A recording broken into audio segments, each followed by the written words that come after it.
Good day, everybody. Thank you for joining me today for another Facebook Live show. My name is Mo. I work for the Division of Agriculture.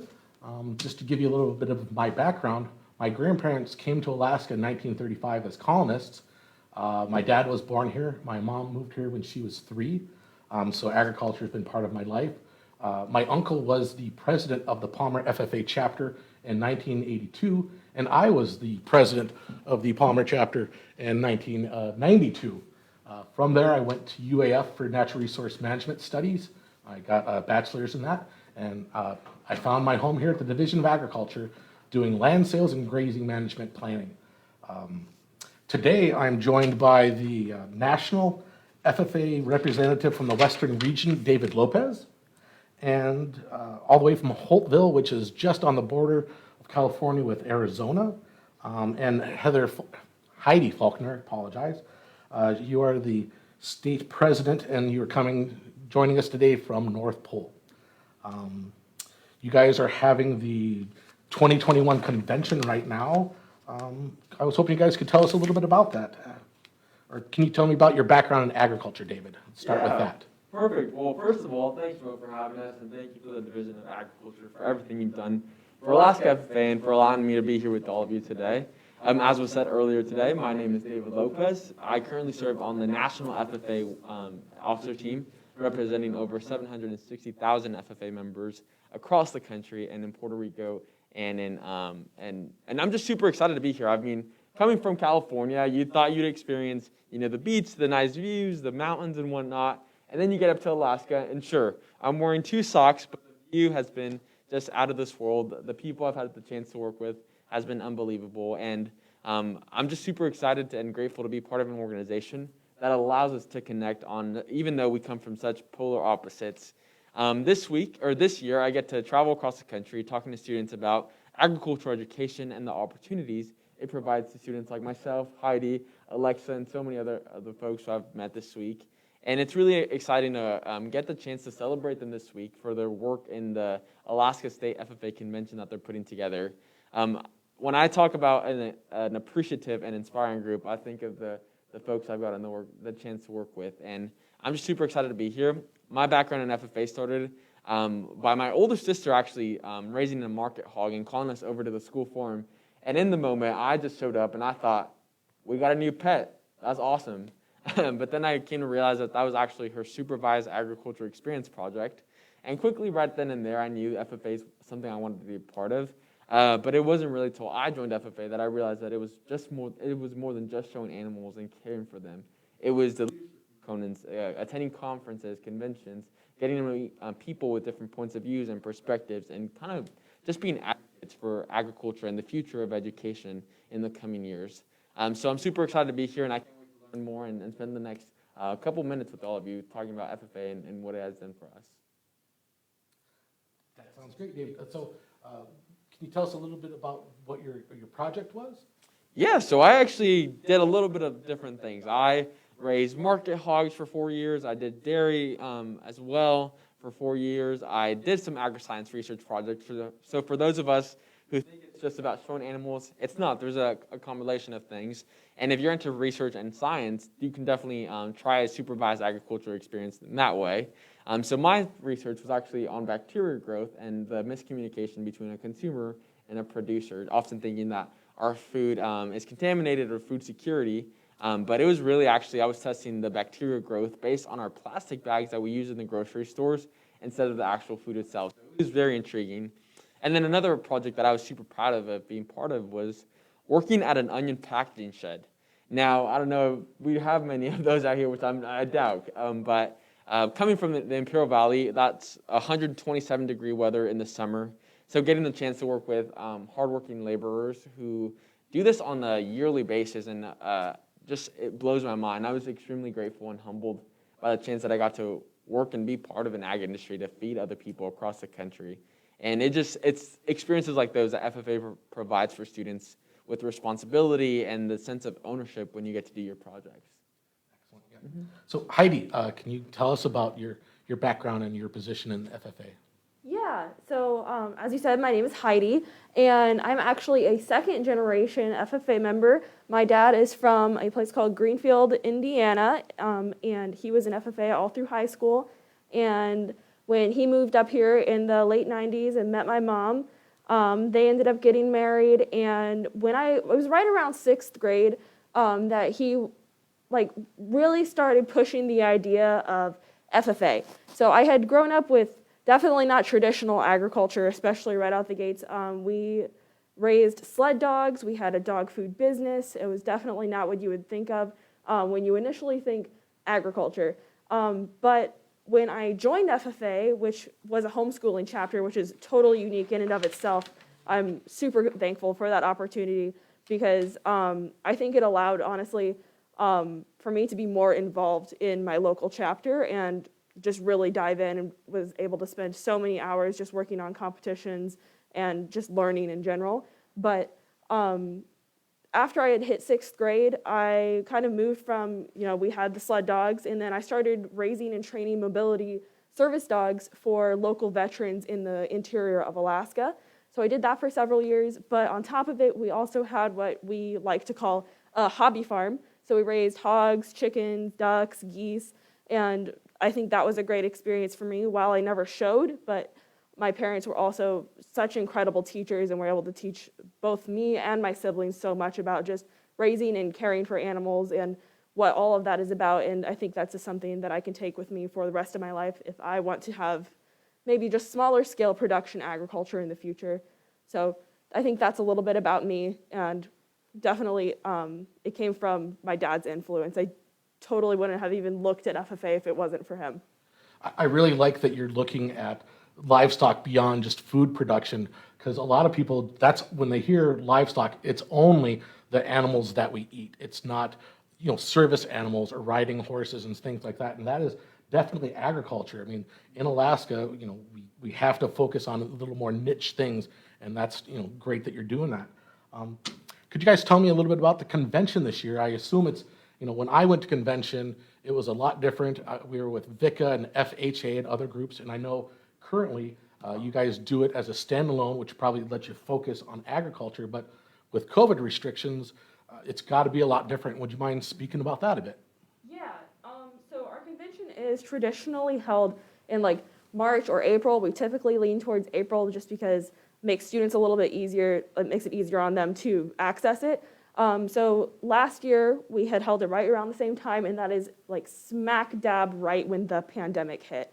So it was this crazy mad dash to get as many resources together as possible in order to at least put on a convention for students statewide, which it was a challenge, but I think taking everything that we learned from last year has made this year so much easier to deal with.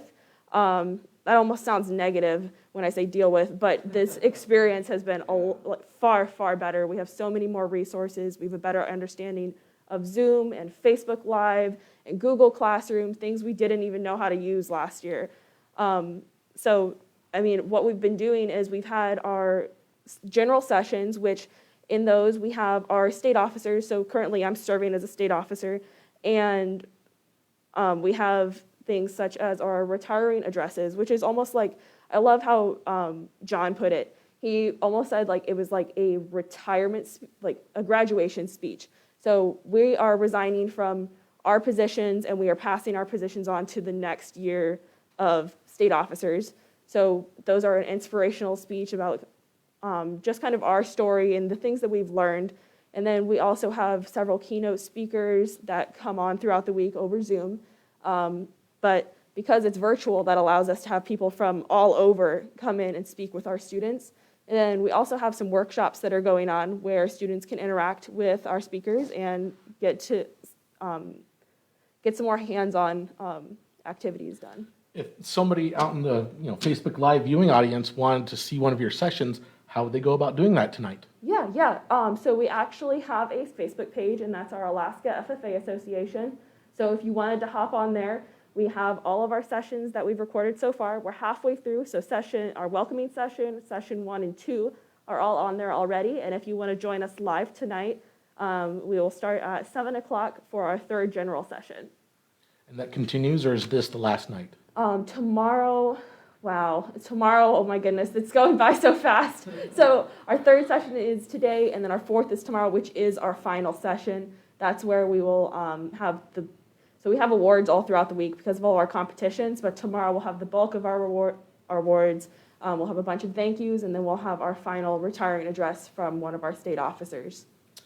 So if anybody viewing would like to know who the future leaders of Alaska agriculture might be, I would tune in and see what they're doing and who they are. Could you tell us a little bit about how, was it a challenge doing some of the on-hand competitions? Because I remember we talked earlier about ag mechanics. When I was a student, you had to get in there and everybody was in the same room working on the same project and driving a tractor. How is that different? Or some of the other judging competitions, can you explain how you've resolved getting those competitions to be held and judged without people all in the same place? Yeah, definitely. Google Classroom and Google Drive have been our best friends. So what we have we have chapters all across the state, and chapters are smaller groups under the association.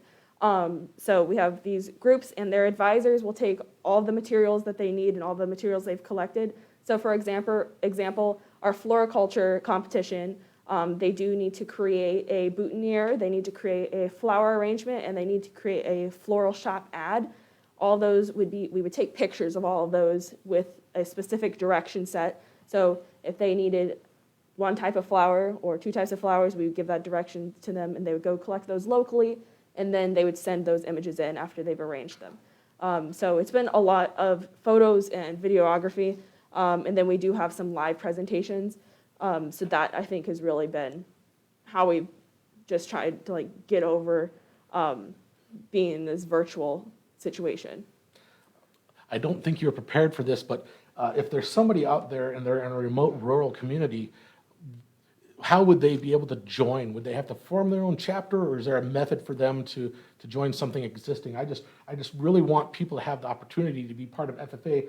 I know it gave me a lot of the skills that got me to where I am today, where I'm planning agriculture projects, helping the community. So how can we? Yeah, this is something we're making a huge push for, is more rural communities. So anywhere that we do have a school or we have a group of individuals and we can find an advisor or an ag teacher, which is difficult here just because ag teaching positions are very scarce in Alaska at the moment.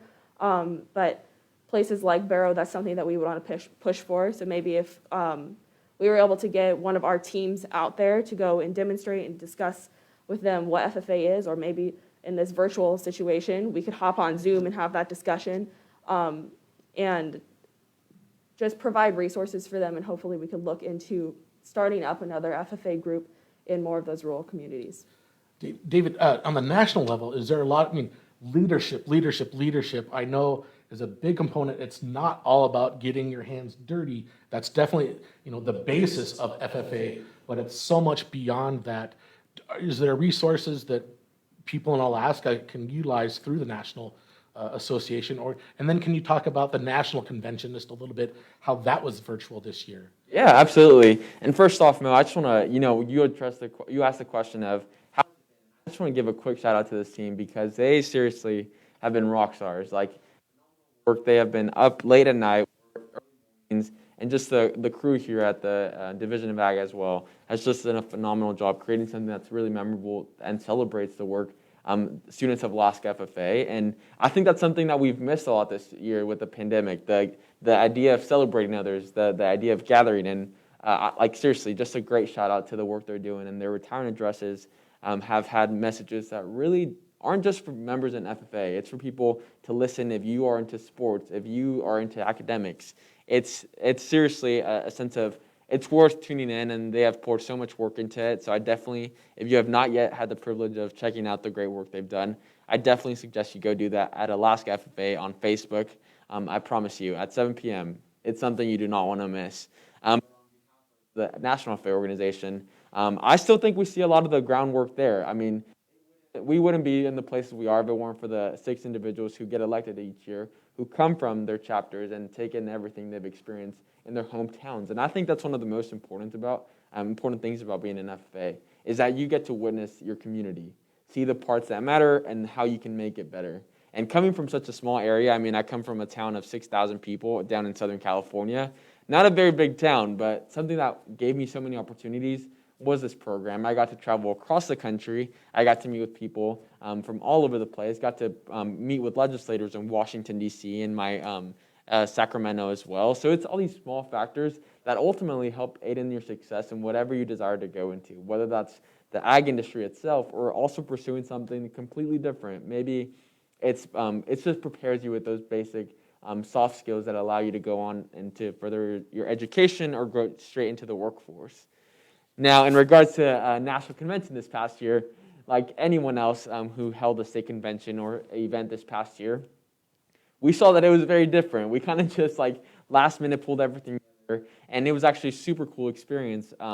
Even though the pandemic has brought a lot of negative things, I think something that has been really positive about this year is that anyone from anywhere can log in. Typically, there's a cost associated with going to these big events like National Convention or state conventions, and the fact that students are just willing to able to hop on a computer and still intake all the workshops, all their retirement addresses with no cost to very little cost associated is a big win in the books of how FFA is trying to be more inclusive and unify more students, and you don't have to come from a certain background or socioeconomic status to do great things. So definitely in taking all that knowledge, and also like this team, just a lot of prep time, a lot of looking at the big picture and what's the outcome of what we want this organization to look like. And I think, once again, I'm not done hyping this crew up because they seriously have done a phenomenal job. The staff back there also, who has just been constantly pushing them. It's super inspiring to see. And as a national officer, I get to travel across the country and get to witness the great work our organization's doing. And Alaska is actually my first visit. And starting here, I remember coming into the airport and just feeling a sense of like nervousness because it was like my first event. And I've got the chance to work with these individuals for the past 4 days, I think. I've lost count. But seriously, a great group of individuals. And if you want your students to be a part of it and your children as well, Alaska FFA is definitely something you should look into. Find ways to get them involved because it truly does offer opportunities. It offers skills. And ultimately, like you said, Mo, you've experienced it yourself, the great time the FFA jacket provides. So definitely worth taking a look into. The connections that I still have connections with people I was in the FFA with, because they're in the ag community and I'm part of the ag community. Right. I'm on the government side instead of the production side, but it's such a small state that we all still know each other, and having that repertoire of 20 years of conversations is great.